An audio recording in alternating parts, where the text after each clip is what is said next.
try different wines. Okay. What's your favorite wine? Red or white? Hold on, first. Red. Okay, all right. I'm sophisticated. I think a part of me was just like, y'all, we've been great. You're just now figuring it out, but we've been great. That's who we are. It's in our DNA. To like do my colossal Deadpool like impersonation, 1 or 2 moments, right? It's. And I'm sitting here in my head going, I wonder if I can somehow sniff the traffic going from the armband. It's got to be talking to an API or something. To the next cocktail, to the next conversation.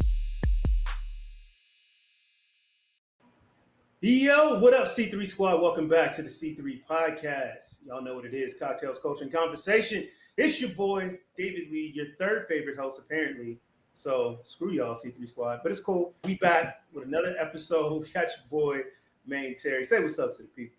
What's up, people? What's up, C3 Squad? And that's so you fallen. The self-proclaimed favorite host has fallen to third favorite. People spoken. It's all good. Okay, so the numbers don't lie, huh? Numbers don't lie. Sorry, I still own this bitch. So, look, we appreciate y'all rocking with the C3 Squad. Y'all know what it is, what to do. Listen, before we get started, we gotta let y'all know, man. We got so many good things going on over at ebonyascent.com. So make sure you head over, subscribe, become a member at ebonyascent.com. You get all the newsletters, you get all the updates of all the content we got coming. We got the Moneyish blog. We have Open Door Conversations tackling mental health. We got the Veterans of the Game podcast with none other than your boy, Maine Terry, Chief Terry, getting it in for our veterans. We got a lot of good stuff popping over there. You can also rock with this on the socials at Ebony Ascent, Twitters, the Facebooks, the YouTubes, TikToks, all that. Oh, apologize, not TikTok. TikTok is on the Corner Media Group, but everything else is at Ebony Ascent. You can come rock with us. So make sure you lock in with us there, tap in. Let's get to this episode. So as you guys noticed, there's only 2 of us today. We are without our third illustrious host. It's all good. The content will keep coming. She will be back. Look, people, you know what it is. It's real life. Things come up, but everything's well. We're going to get back to it with the 3 hosts here soon. So today, for this episode, you got me and my boy, Maine. And we're gonna get into a nice little conversation here about some stuff. Yeah, see, man. We've kind of brought up the dynamic between Black men and Black women when it comes to partnerships, relationships, building homes and families together. And we kind of just recently, depending on what week it is in the world when this posts, we recently kind of saw an example of that with the Boston Celtics coach. How you say his name? Ime Udoka. Ime Udoka, and the situation and how it's affecting Nia Long and her kids and them kind of trying to bring a family together.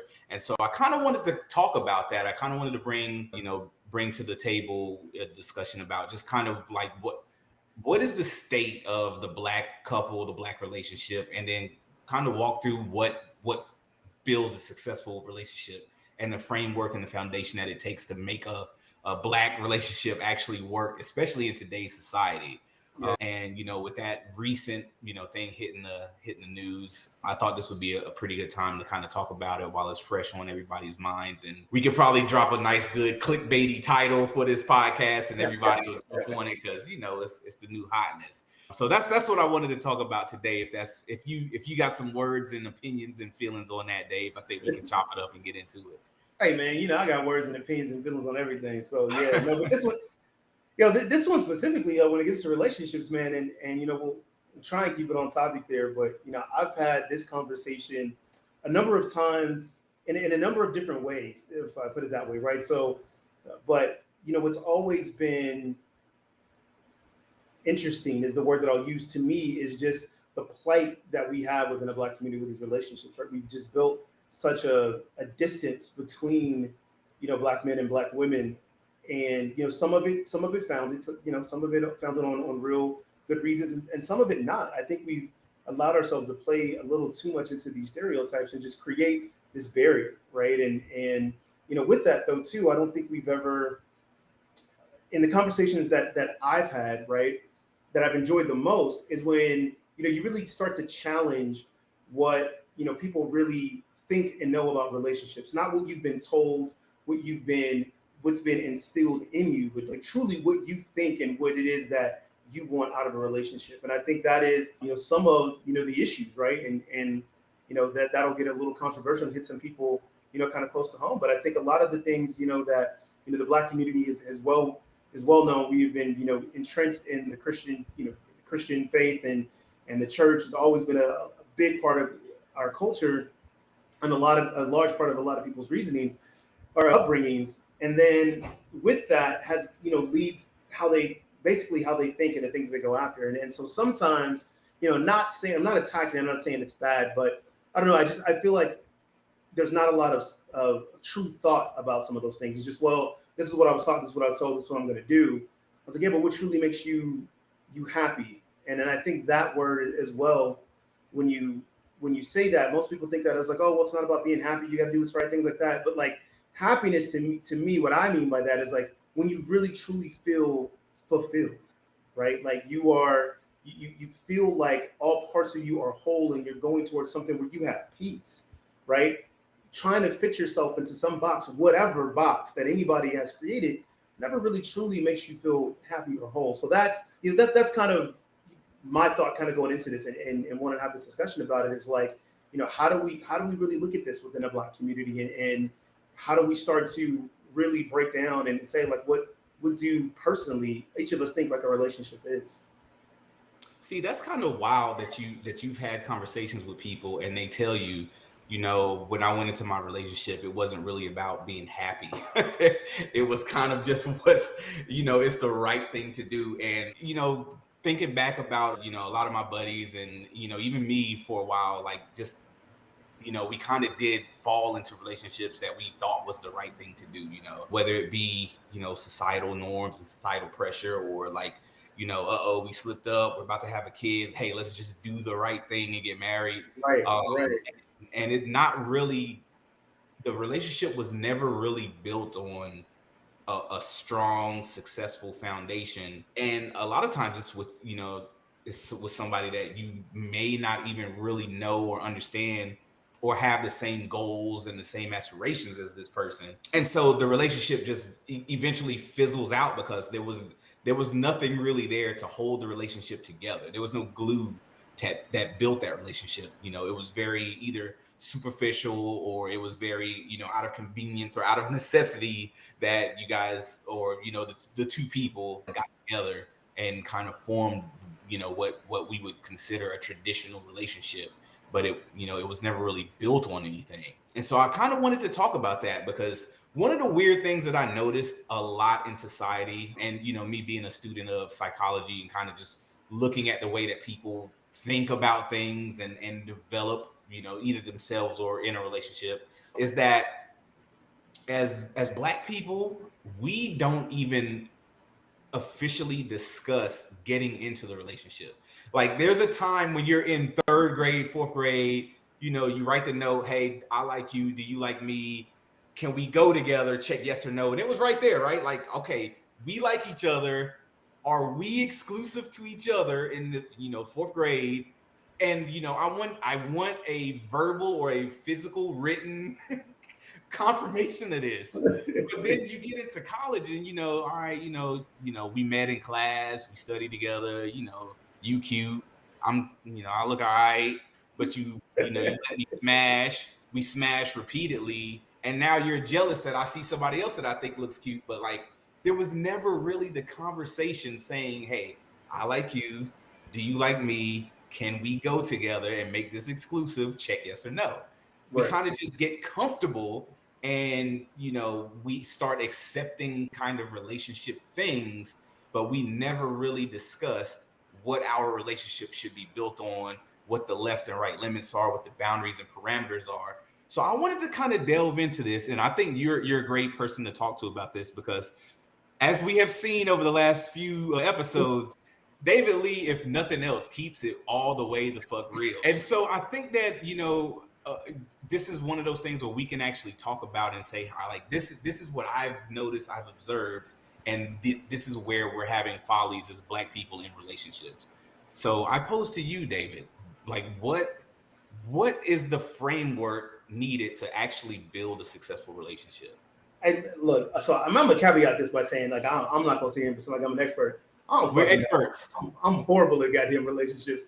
I can tell you from, I can tell you what I can speak from is my experience and things that I've learned in areas of growth that I've had, right? And then to your saying, with things that I've observed and conversations that I've had, I think the biggest thing, number one, is always communication. And then people always say that, but they don't actually like take it the next step further and like what that actually means. Like, not do you text the person, do y'all like talk about random stupid bullshit like what happened on Instagram today or something like that? Like, do you guys actually have conversations? Do you see that other person and communicate with them? Like, do you know what drives them? Do you know what scares them? Do you know like truly what their heart desires are? Not even being cliche. Like, what is it about this person? Like, do you communicate and actually see that person? We don't do a lot of that. And you know, we talked about it earlier, like in one of our conversations, because like the whole dating thing, like we just, and what you just explained, like we do a lot of situationships in the Black community, right? We just, I mean, even after college, it's like you date somebody, you go out, you go on drinks, you go on a couple, you know, whatever, all done, you smashing, you go on places together, you're having a good time. And then it seems to be like this thing where, you know, typically speaking, the woman's like, oh, okay, trying to define and get a pattern on it. And then it's like, oh, but the man is trying to go off and do this or whatever. And he's not really trying to commit. You know, everybody's experience is different. You know, that could be the case. And in other cases, it's because, you know, the two of them aren't like, each one is trying to figure out what they want to do. They just never have that open conversation. Like, look, this is what this is. I'd like to go out and let's define what a date is. You know, I want to go out, have dinner, do these things or whatever. Like we'll do these stuff together. You know, we'll split it, we'll not. Like whatever it is, define what that is. Define what your parameters are and what you're going about. When things are changing in either case and shifting, have that communication. Instead, like people, you know, we're still trying to play games with each other. And maybe this is something, you know, as you know, we just kind of get older and mature. But you know, what I would say, like in my 20s and 30s, what I found, like I was very career driven. So I'm constantly, you know, in different countries, in different cities, all this stuff or whatever. So I'm just a blunt person in the beginning. So I talk to somebody, I'm like, look, this is what it is. Like, I'm never going to be in any given state for more than 3 weeks at a time. Like, you know, that's the way my job is. I travel, I move around. Like, I am not going to sit here and be laid up next to you 7 days out of the fucking week doing nothing. Like, there are things that I'm trying to accomplish and go get. Like, here's where my train is going. Where's yours going? Right? And let's figure out if these can ride on the same tracks together.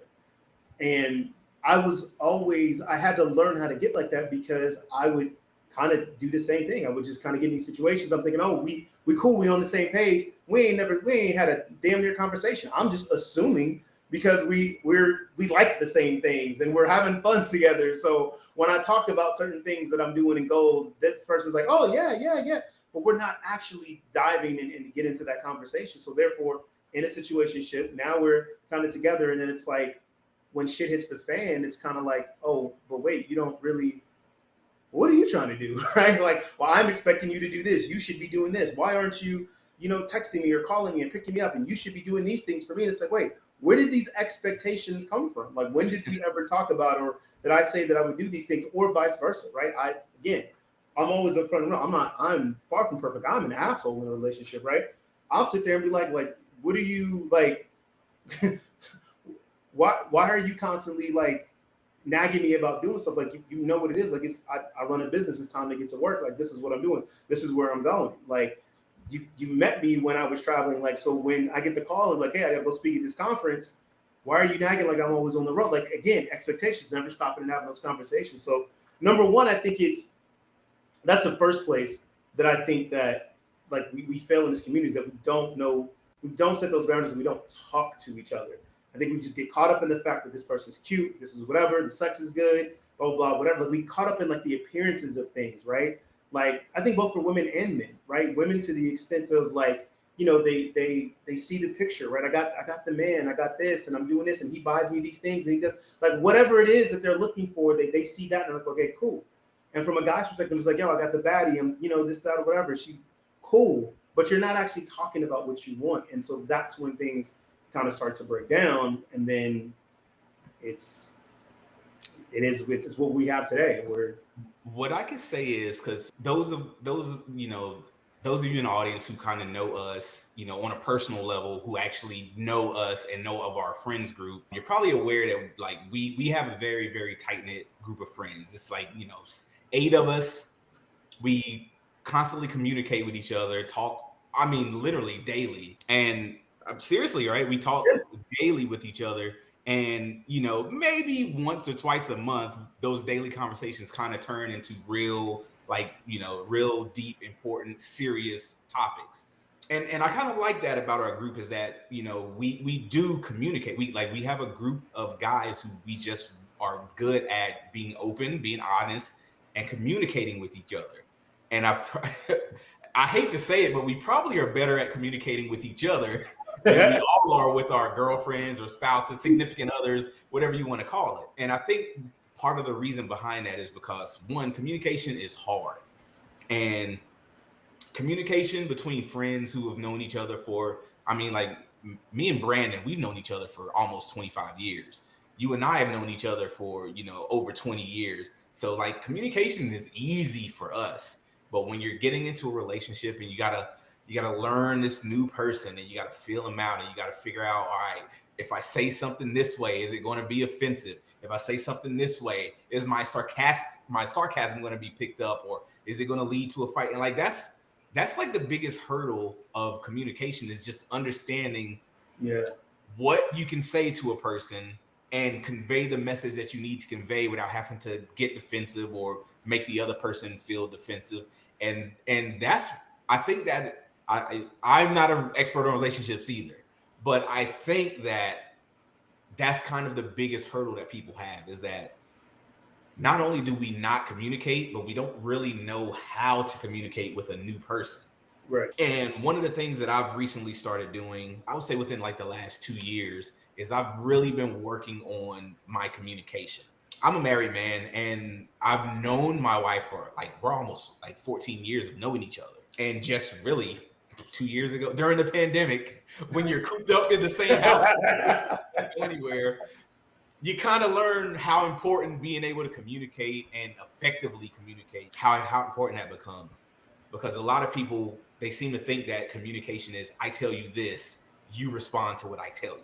Right. And that's not necessarily effective communication. Effective communication is also being an active listener, understanding, empathizing, and then kind of game planning and working together to come to a mutual understanding. That is what communication is, not, hey, I'm saying this thing, you're hearing me say this thing, therefore we have communicated. Right. And a lot of it could probably stem from, especially in Black culture, when, you know, the person who is the authority in the relationship, so your mom to you or your mom or your dad to you, and they tell you, hey, this is how it is, this is what it is, because I said so. And there is no active communication between parent and child. And you know, the way that you are raised and the way that you grow up is the way that you interact with the world. And so when you're interacting with someone on a relationship level, and you know you're used to being told how to act, and because I said so, it's kind of how you think all relationships are supposed to work. And I think we need to break that and become better, more effective communicators, and not just, hey, I'm, you know, lecturers in the relationship or competitors in the relationship. You know, I want my communication to mean to be more important than your communication. Right.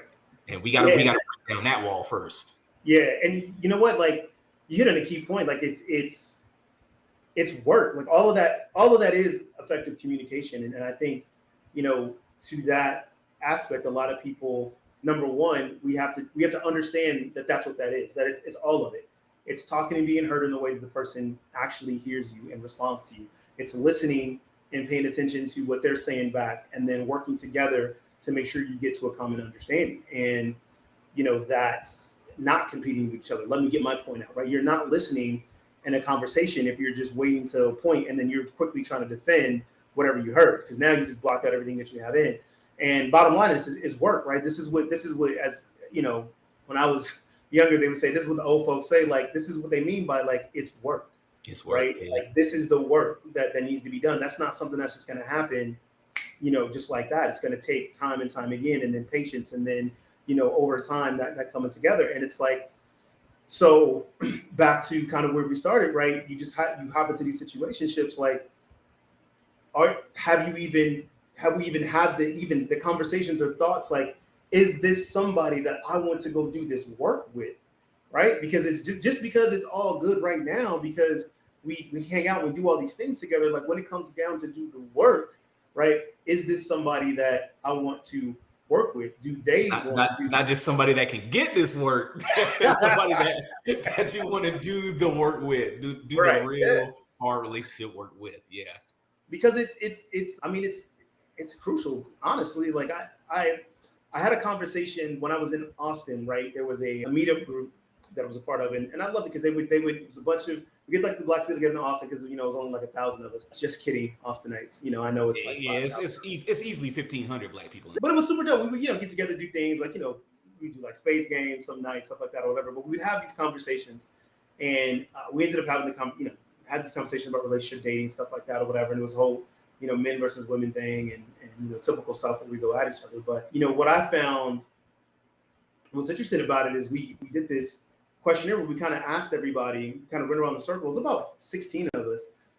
Like what do you look for in a relationship? What I thought was interesting is small sample set. So like when I talk about stuff like this, for people that don't know me, like I'm an engineer by trade. It's how I think. Part of that is math, and being a mathematician and understanding like large data sets and numbers. Like sample size means everything, right? Mm-hmm. The biggest thing I will always tell people is like when you say, well, all men are this or all women are this, it's all the women that you've come across or all the men that you've come across. It can't possibly be all men or all women because you haven't been through that. In like 40 years, like we're around 40 years old. So in 40 years, your sample size is like 12 dudes. You know what I'm saying? Like there's 4.5 billion dudes, right? And you mad at 12 of us, right? So all that to say, right, in this conversation. But what I noticed is like when everybody was talking about what they looked for in a relationship, it was like I just brought it up and we started talking. I was like, nobody brought up like what I said was, because I'm a dick, right? I was like, nobody brought up anything that actually fucking matters, right? You talked about looks, you talked about job, you talked about income, you talked about money, you talked about what they can bring to you. Okay, cool. Though if that's what you like and that's what you want, fine. But what's actually going to sustain the relationship is like, do you want somebody that understands you, that you can talk to, that you can feel like, that you trust, that you can be vulnerable with, which most men will never say out loud, but that's the case. Like, can you be your true authentic self with this person? Because otherwise, what you're going to do is wrap yourself into this box of what you're trying to present to this person, and now you have to live two lives, which is really hard to do, and then try and build a relationship with somebody else.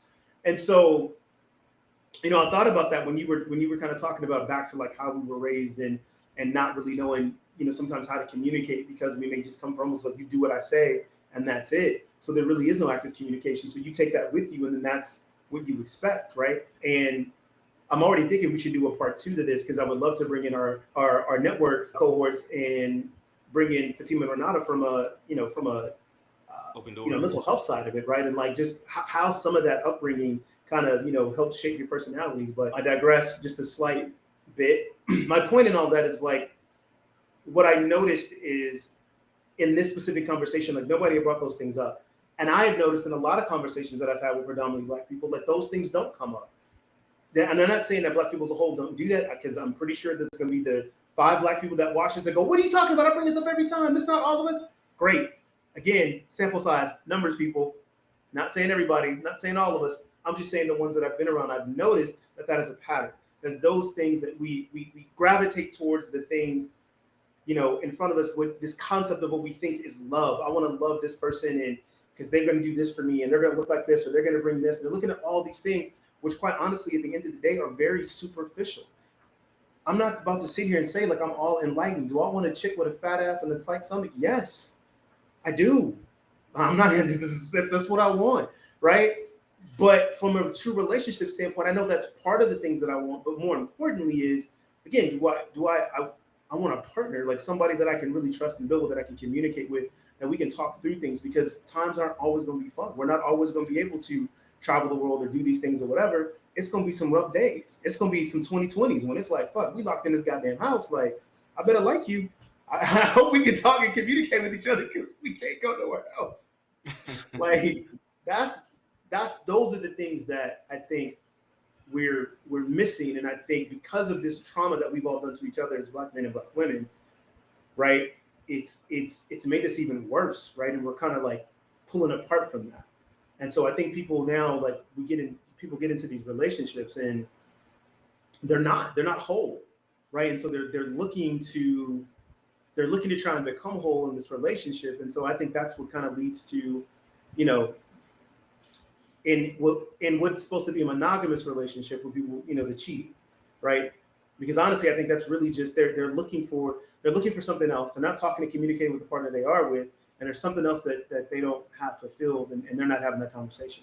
So they're trying to go find it.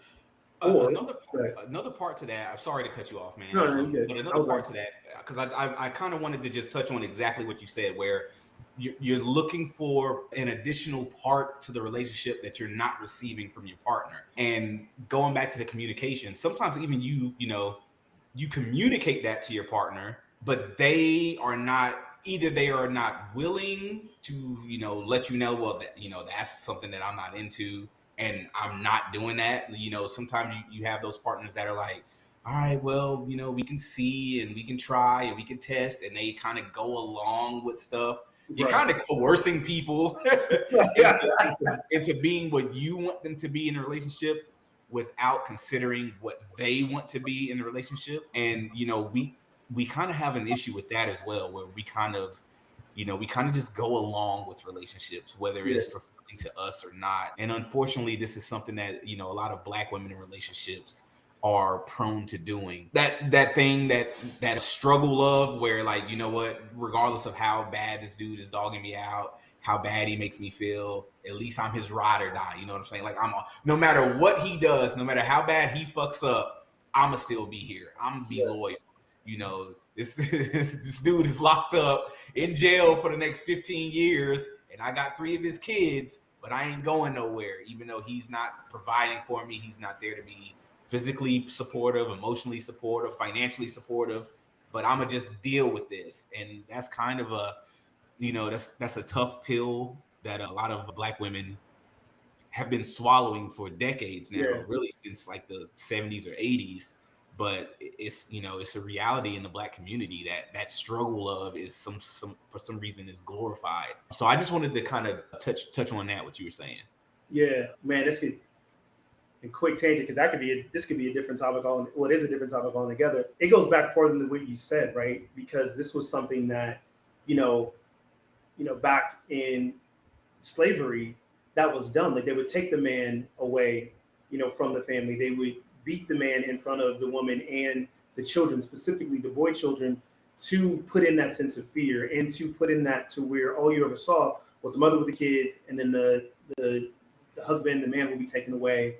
And so it created this kind of aspect of, this is what the family situation looks like, that it's a mother with the children, protecting their children, trying to be fierce, trying to go through all this struggle because the man had been taken away, which I think then over time manifests itself into some of the things we see now, is because you just keep seeing the same things over generations, right? And so then you throw a man back into that after being taken away and beaten and all these things or whatever, and a man doesn't know what this is. Like, so they're trying to figure out with families. Anyway, like I said, completely different topic that we can get into one day. This is why we need Renata and Fatima. Right? Yeah, no, it's for real. They can go deep into the psychological. Yeah, because look, man, some of these things they're real, right? And I love the fact, you know me, man, like, I love the fact just understanding and going into that, right? At the end of it, I personally don't. Excuse is not the right word, so I'm not going to say that. But like, you need to understand all these reasons, but I still do believe that in the moment, you need to know these things, and then you can actively choose to use the tools with you to kind of fight against those things. But the other thing that I wanted to switch to with the relationships too, right, is that, you know, something that I think is interesting, right? So I'll tell this story. There's a same group in Austin, right? This was another event that we did, and we're at this like little clubhouse at somebody's, you know, HOA clubhouse thing or whatever. But it was super dope. Like, and we this one was like almost 30 of us. It was dope. We had couples there. We had everything. So it ended up being some really good conversations. But like the thing that really kicked off the main conversation that night was, should your spouse or significant other be allowed on social media, or should you guys have shared social media accounts or something like that or whatever? And I was like, all right, here we go. So we kind of went off in the tangents of those conversations, you know, about trust and all these things or whatever, and insecurities. And I was just like, all right, you know, And somebody made the statement of like, well, that's, you know, it's just setting up a standard of what a relationship should be. And I was like, based on what, right? And, you know, they said, well, relationship, you know, should be certain things. It's a man and woman, it's these things. And this is kind of what led to the standard was a question around, like, if your partner wanted to, you know, get into different things you went into, like BDSM or things like that or whatever. And it just started down this whole conversation of like how this was taboo and this different thing. And it was, you know, this was seen as like something that was like wild or unpure, all these things or whatever. And I made this comment. I was like, all these things you guys are saying in this recall you have is from a very Puritan and Christianity-based view of relationships, which is deep within American society, specifically within a Black community. Not knocking it, cool. I was raised in the church too. I was like, but the difference is, I was like, that's a very American way of looking at it, because when you think about the worldview of looking at it, right? You go to different countries and different cultures, right? This isn't something like the, you know, sexual relationships and sex and nature and in the human body is not seen in the way that it's seen here. It's not this thing that's like, you got to hide it or you got to be this or whatever. It's actually celebrated in other places. And I was like, now you can choose what's right or wrong for you, right? I'm not going to sit here and ask you to go against whatever all the stuff you believe. I don't care. Believe what you want to believe. But it goes back to that, to me, the thing of trying to put somebody else into a box, right? If you are fine being in that box, cool. You be in that box. You need to find somebody that wants to be in that box. Like-minded people, yeah. Right, yeah. You don't go grab somebody and then go, we're going to be in this box. Like, no, you need to make sure that that's the person that wants to be in that box. And I'll switch to this story. Like, one of my closest friends from high school, you know, we've stayed in contact over the years, right? You know, high school, it happens, right? You know, I won't say we're as close as, you know, the fellas and I, you know, the group that we're in has gotten, but we've stayed close. We check in each other here and there. He tried when people see the traditional marriage route, like twice, right? And it just always ended horribly, like just so bad. And I would feel for him, because the dude was like, look, he's not perfect. He has his flaws like everybody else. But I think the interesting thing is the relationship that he is now has been a polyamorous one. And he is the happiest I have known him in damn near a decade, man. Like him, his wife, their girlfriend, they're all just happy. But it's also the most open and trusting and like communicative relationship I've ever seen. And I've got people in my family who've been married like over 50 years, and they're great together. Like they provide everything that you would think of as a typical relationship, but they don't communicate as well as I've seen this relationship. I'm just like, it's crazy to me, because I'm like, I think what we've done is we've boxed ourselves into this painting of what a relationship is supposed to be. Some of that is based on religion, and I get that. Again, I'm not trying to say get people all wild up. Bible thumpers is fine. You're gonna thump your Bibles, you're gonna throw stuff at me, cool, whatever. But my point is, like, when you look at something, like, have you put the thought into what you want as a relationship? If that's what you want based on what you've been in religion, cool. Again, like I said before, find somebody that's in that box and take them with you. But not everybody wants to be into that box. And I think it's truly because they're not asking questions of like, what makes me happy? And back to that story, that's what he did. He just woke up one day, it's like, what makes me happy? Like, this is what I want to do. I feel fulfilled. I feel complete. I feel like I'm myself when I'm this way, right? And he found somebody that understood that, and they were both the same way. And it just, like, they see one another for who they are. And it's beautiful, right? And it started to change my view of how I looked at things, right? Because when he first told me, I was like, oh man, that's crazy. Like, how does this work? And I'm digging and asking questions, and I'm just like, nah, I'm like, how does that work, man? And I talked to his wife, I talked to him, and I was just like, wow, right? And it just, again, like I said, I saw how happy they were together, and it was beautiful because it's my boy, I care about him, and it was beautiful to me because he was happy, and I saw a happiness in him that I hadn't seen with any of his other relationships. And I'm like, bro, I can't be mad at that, man. Like, I can't be mad at anything that gives you that level of peace in your life, right? And so I don't know in the Black community, like, that we're very accepting of that, right? I start to see more of it. Hell, I'm in Atlanta. You see everything out here, so yeah. Yeah, you see it all out there, man. And that's kind of the weird thing about the Black community too, right? Because even so, your reaction, your buddy high school or whatever. So 30 plus years at this you point. got to put numbers out there, man. But yeah, okay, 30 years, 25 years or more. And like he says, yeah, you know what? I'm in this relationship. I have a wife and a girlfriend. And your reaction is, damn, that's crazy. Like, yeah. That's already. If it's anything that's just outside of that box, right? Our first reaction is, "Damn, that's crazy," and you put somebody on the defensive, and so now, like, I feel like I have to defend, this thing that's making me happy, that I'm comfortable with, that my partners are comfortable with. I got to defend that shit, even to my homies, and that's the that's the great black curse, man. We will roast you on your happiness in the black community, bro. we will. And look, and one of the things that and to your point again about communication, knowing each other, right? Like he knew me enough to know that it was like, I'm never going to judge him. But that was my reaction. It's like, damn, that's crazy. And then it was asking supportive questions at that point. I was like, well, bro, like, the next question for me was, are you happy? Like, literally, I was like, damn, that's crazy. Are you happy? And like when I heard the tone of his voice, I was like, I don't. At this point, when I heard his tone, told me it no longer matters what I think about this. Like he's happy. Now I want to know about my friend's happiness. Like tell me about like what's this been like for you in this journey. Like now it's just truly like, dude. And so now I can support and be in that happiness with him because this is. This is bringing him the happiness and peace that he wants in his life. So yeah, but I mean, it is that is something, right? That in the community, because I was like, shit. Because my first thing I was like, you got two of these motherfuckers, like shit. Yeah, you got two. What? Yeah, man, you're looking at all the negatives of having to deal with two women in your life, and you that is so wild, man. Because like your mentality immediately thought about, man, so now I got to deal with two attitudes. I got to deal with two women that want to go shopping and two outfit choices and all. Like you're starting to go down all the things that you have encountered that were negative in your interactions with women, and you're projecting that onto this dude who has two women and he's happy as hell. He's like, no, this is my shit, bro. Like, look, bro, I was taking notes. I was like, all right, well, how does this work? Shit, let me figure. I was like, so what? Does one get a shopping budget and one that? Like, where's the dynamics in all this, bro? I was taking notes. I was just trying to understand. And I was like, okay, cool. Because I was like, what I'm saying? Apply some of this.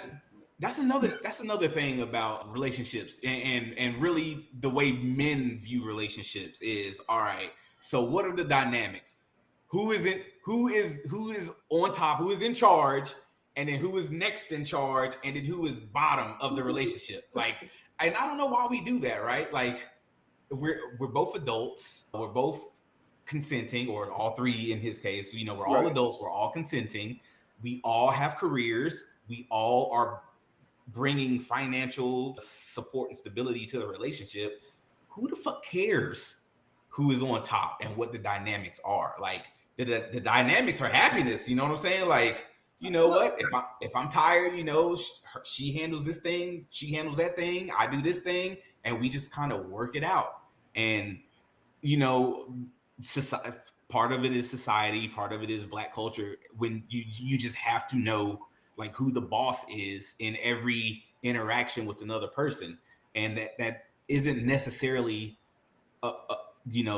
key to a successul relationship or a key foundational piece to a successful relationship. Maybe there doesn't have to be a hierarchy in a relationship. Maybe it's 33. Everybody just pulls their portion of the weight and we're all happy. Yeah, and look, and my part of the dynamics is more so like between the wife and girlfriend. Like I'm just like, all right, it's Friday night, and they both want to go out. Like who else? Like who is? Or do y'all all go out? Like you know what I'm saying? What happens?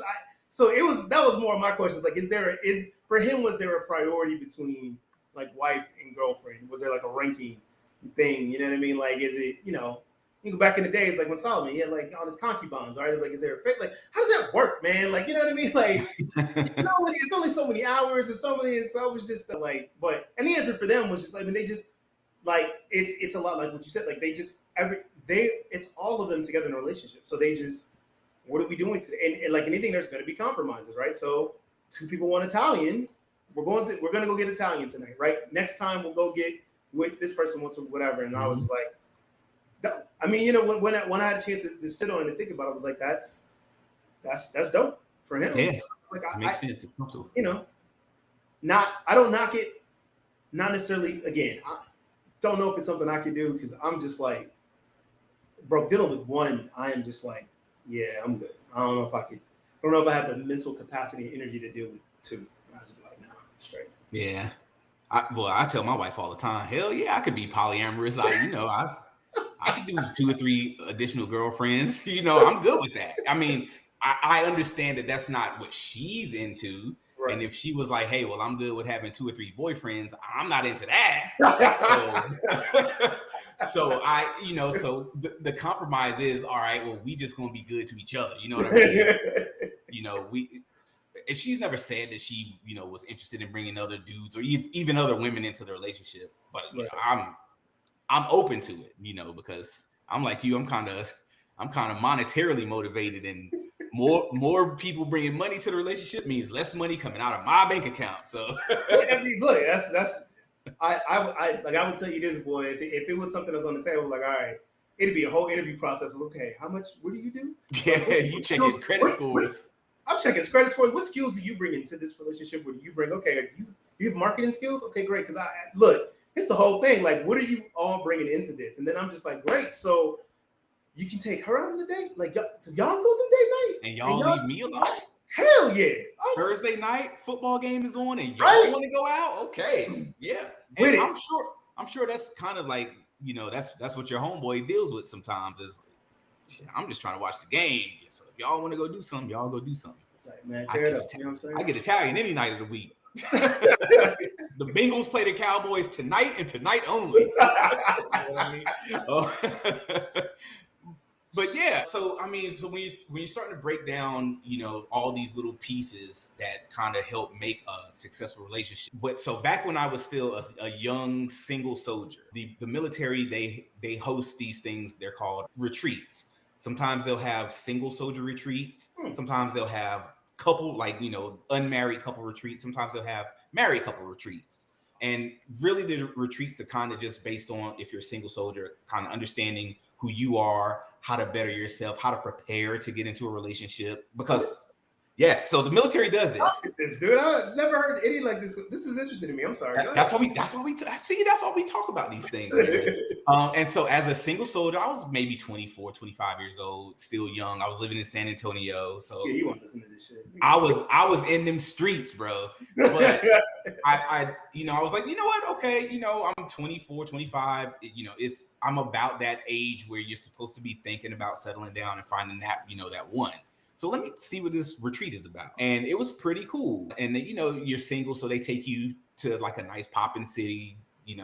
Part of it is you just get together with the other people on the retreat. Y'all just go be cool and hang out. But, for the morning portion of the retreat, you sit down and you actually learn some stuff. And I got introduced to this book. It's called The 5 Love Languages. It's written by Dr. Gary Chapman. Your nod of approval. So are you familiar with this book? Dude, I read that book like 6 times, bro. Okay. All right. And the reason I bring it up is because it's kind of basic. It's very easy to follow, easy to understand. But what it does is it helps you to understand 2 things. How you receive connection and affection with another person, and then how you tend to give affection and display connection with another person. And just reading that book and understanding the different types of ways that people receive and show love helped me so much more with my relationships after the age of 25. Some of it is, maturity and, I'm getting old and I just can't be out in the streets like I used to be. It's just easier to go to work, come home, and then just have one person that I'm dealing with. But some of it is, okay, like I'm understanding when a person is saying this thing or acting this way, right? This may be an indicator as to how they receive or develop connection with another person. And I think the book breaks it down. Let me see if I have my knowledge right. I know my top 2 are physical touch. So the way that I receive and tend to give love is by physically touching, physically being in contact with that other person, whether it's holding hands, whether it's kissing, whether it's hugging, whether it's, like we're walking down the street, I wrap my arm around her while we're walking, whether I position myself in between her and danger, Like I'm physically putting myself, you know, where I feel the most comfortable and connected with her. That is my number one. And my so physical touch. And then my number two was words of affirmation. I love to tell my, you know, my wife at this time, but you know, my partner, my significant other, I always love to tell them how beautiful they are, how much I enjoy being with them, the things that I will do with them or to them or for them. I love to let her know, you know, how emotionally she makes me feel and how I hope that I make her feel. So those are like my top two: physical touch and words of affirmation. And then I know there's gift giving. So like some people receive and display love by actually presenting you with things, buying things for you, or, you know, receiving gifts. Like, you know, even if it's not expensive, it's just, oh, you really thought about me and you left a sticky note in my lunch before I went to work. Like just leaving a gift or receiving a gift. Quality time is the fourth one. So just being around and spending time and doing things together. And acts of service is the fifth one. And so just, you know, doing things for that person. And in the girl that I dated the longest in San Antonio she was very much so an acts of service person. So she liked to come over to the crib and do things, clean up the house or straighten up things or pick out movies. You know, she was there to kind of be of service to me. And I didn't understand how to receive that because my love languages were physical touch and words of affirmation. I would much rather her tell me that she appreciates me than to be in my closets, you know, straighten out my shoes and shit. Like, and so like just understanding those two dynamics between each other, you know, for one, it made me realize what type of person that I could be in a relationship with. But it also made me realize like what I needed to communicate to this woman so that the relationship would, you know, feel better to me, so that I would feel more connected to her. And I know you said that you've read the book 5 or 6 times. Is that something, because you're kind of in like a fresh relationship, you guys just moved in together and you're dealing with children now, which you haven't historically had to deal with in your relationships. So do you recall some of these love languages and topics and put them into practice? Put them in practice? No. Do I recall all of them? Yeah. No, I'm just kidding. It's one of those things that the short answer is yes, right? You know, I think put them into action for myself. Yes. I think the other part is because I don't know if she said she's read it, but it's been a while, right? But it all takes, you have to adjust, right? And kind of look at them. And it's being, I'll be honest, my biggest thing is just being aware, right? And paying attention. Like I think the biggest part of that book also is, so it teaches about you and you know, what your qualities are, how you receive love, how you give love to others, but also like the things that happens when that doesn't happen, right? So the analogy they use is when the tank is low, right? So if you don't get those things, then the tank gets low, which causes, you know, reactions in different ways, which is also interesting because that's also connected to like personality types and other things, but it's a different topic.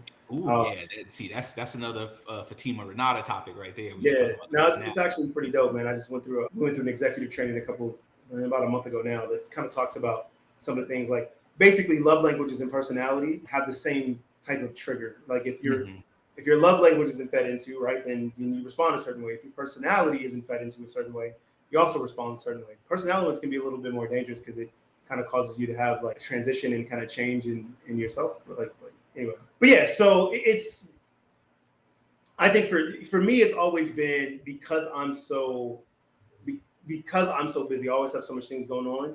It's just not paying attention to like where the other person's tank is, being attuned enough to understand what's going on there. And then quite honestly, even paying attention to mine, right? Because I just don't, it's not something that's, I mean, curse of being ambitious and driven, right? I'm just like, all right, whatever. Like I need to, this needs to be done. I'm going to go do this. I'm going to get this done, right?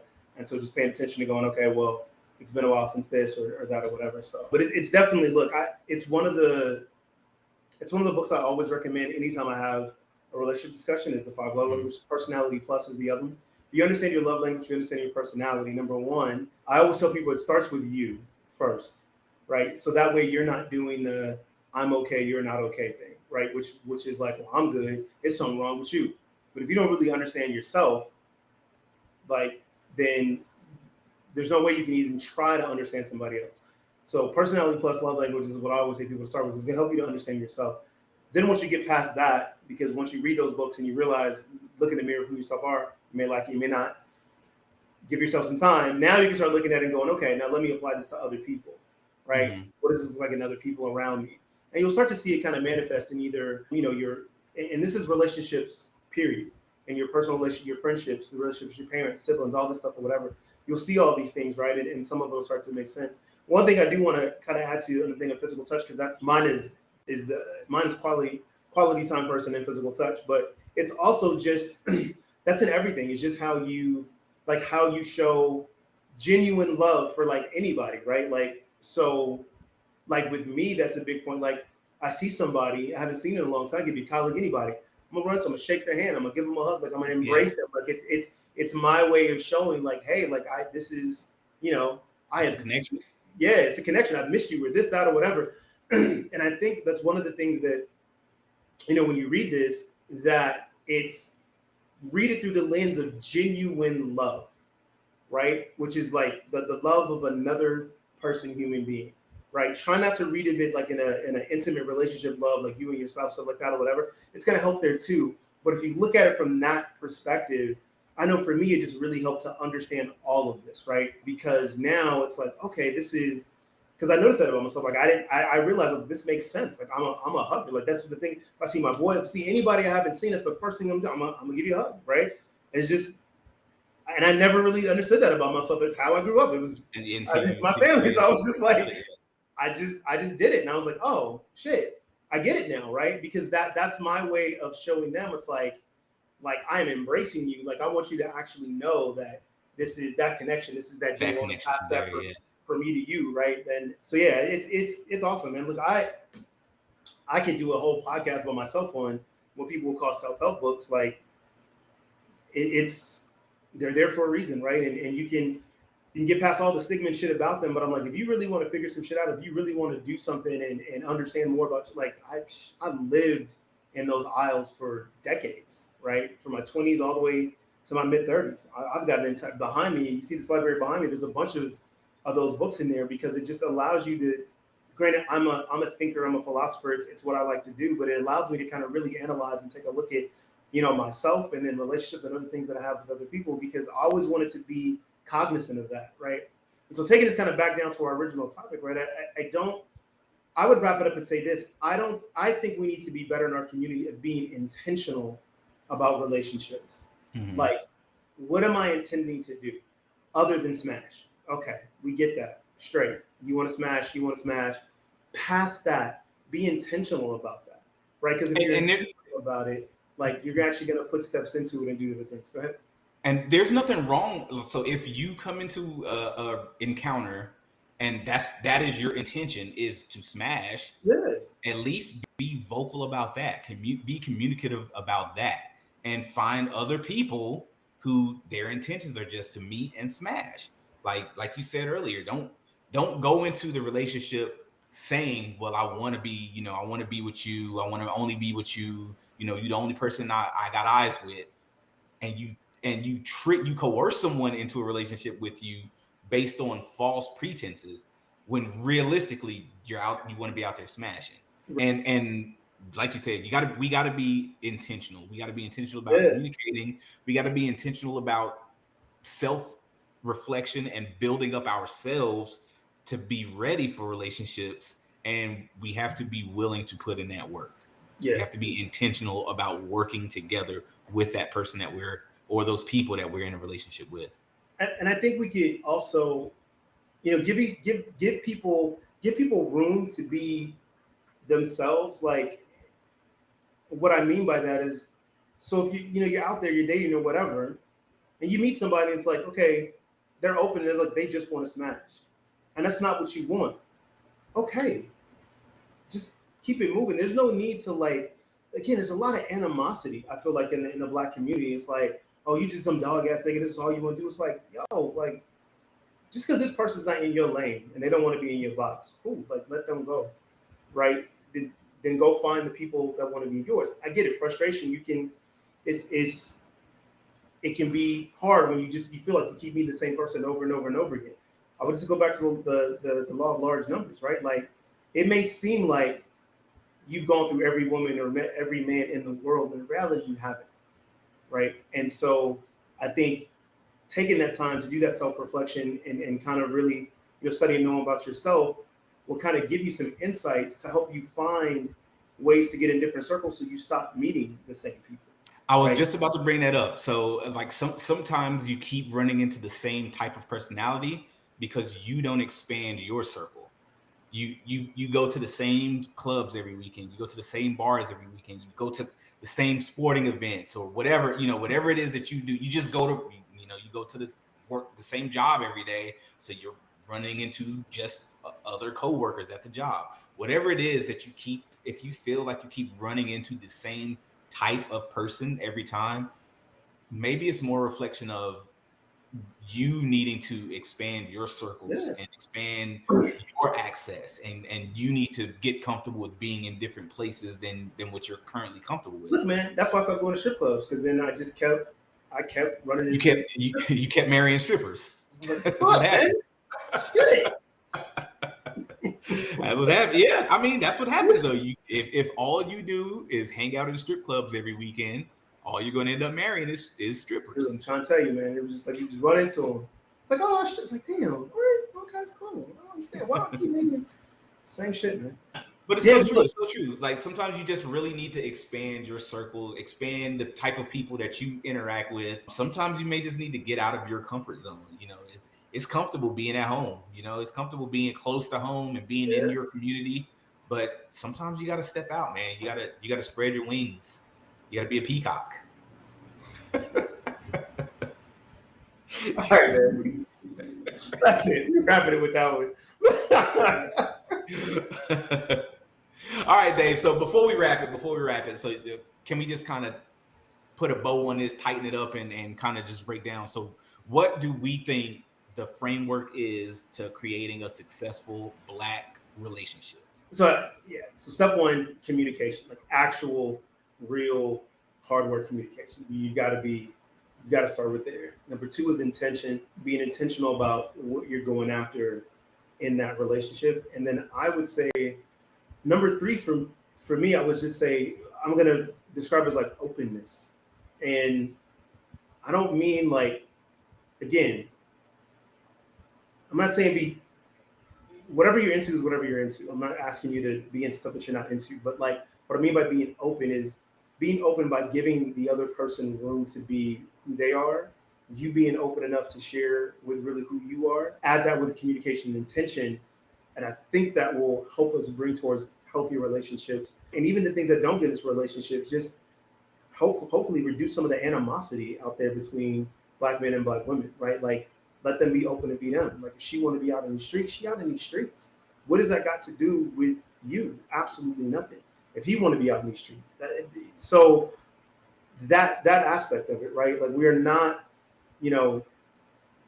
I think those things will help us to realize that the people that you meet are not a representation of all of us, right? Mm-hmm. It's just these people at that point in time, and that's what they're doing, right? It gets hard, but that's what I would leave it at. All right. And then the only thing that I would add to that is kind of be willing to understand exactly how you express yourself to others, and then how you receive expression from others. And if what you're working with in your current relationships or your past relationships haven't been working, take some time, self-reflect, and see if you can change something about your habits, your personality, your routine, so that you can kind of get to a place where you're receiving and you're able to give a lot more easier. There you go. All right. Look, we fixed it. We solved it. There it is. Yeah, we solved it. That's what we aim to do here on the C3 podcast. Is we identify. Don't dump your camera, bro. We identify a problem. We tackle the problem. We solve the problem in a 1-hour episode every 2 weeks. That's it, man. These size 16s, bro. I'm trying to tell you. Pain ass. I'm about to knock this camera over. All right, people. Look, C3 Scott, that's it. We appreciate y'all. Don't forget, subscribe, ebonyascent.com. Sign up. Make sure you become a member. You get access to all the newsletters. You'll get access to all the events and things that we are doing because we are expanding. We're starting to do more events, and so you'll be the first to know about that. Hit us up on the socials, TikTok, Facebook, YouTube, all of that. For the most part, it's all at Ebony Ascent. TikTok is on Owner Media. And y'all know what it is. To the next cocktail, to the next conversation. Y'all stay safe out there. We out here.